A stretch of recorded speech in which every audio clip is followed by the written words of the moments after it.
So yesterday, 28th of January, was Jackson Pollock's birthday, so I thought we'd skip right over him and talk about Barnett-Newman instead, who would have celebrated his birthday today if he hadn't died in 1970.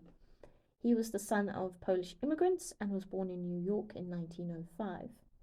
Barnett-Newman was a man with lofty ideas. He is quoted as saying, "What is the explanation of the seemingly insane drive of man to be painter and poet, if it is not an act of defiance against man's fall, and an assertion that he returned to the Garden of Eden, for the artists are the first men?" Anyway, he was a teacher, a writer, and a critic. He wrote the forewords to catalogues and organized exhibitions before striking out as an artist himself. He reportedly destroyed all his early works before embarking on his signature style. So he worked on a large scale. His biggest canvas is 28 by 9 feet, or 8.5 by 2.7 meters, which is bigger than the largest great white sharks, if you're a fan of abstract measurements. Speaking of abstraction, Barnett-Newman is classified as an abstract expressionist, and he was largely unregarded until the end of his career and life, pushed aside in favor of his contemporary, Jackson Pollock.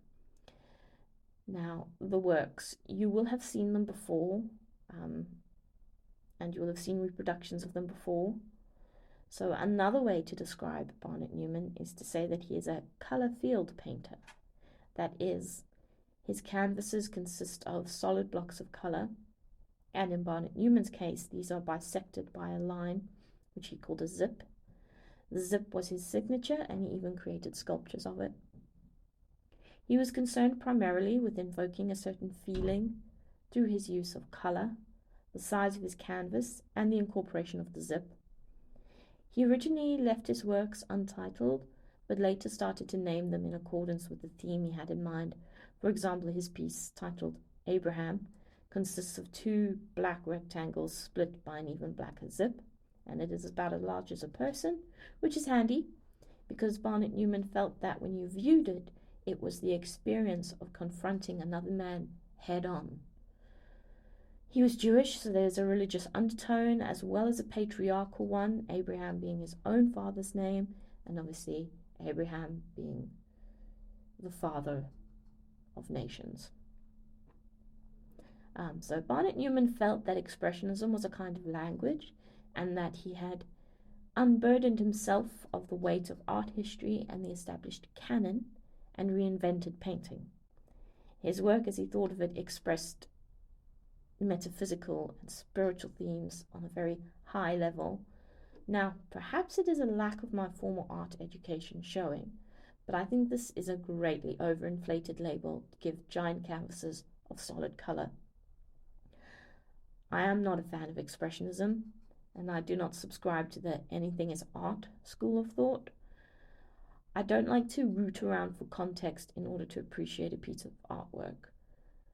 That's not saying I don't appreciate context when it's there, but I think art should be able to exist within and without context.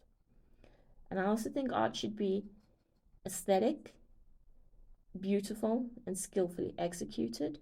That's not to say I think the themes should always be wonderful. I think Hieronymus Bosch fits in my little category there as well. So I believe you can invoke like a strong feeling and express metaphysics, spirituality, and abstract concepts through imagery, and that too much credit is given to expressionism.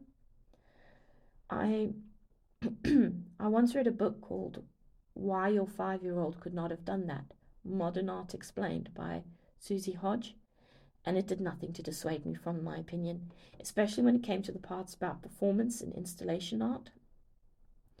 Barnett-Newman and others like him set a precedent over art that has led to what we consider art to become more and more fluid, and I don't think that's a wholly positive thing. I don't dislike Barnett-Newman's work, but I don't think it is quite as lofty as he thought it was. So those are my thoughts on Barnett-Newman. Please excuse my voice, I've got a bit of a cold. and I will see you on Wednesday. So give us a like, share with your friends, and bye.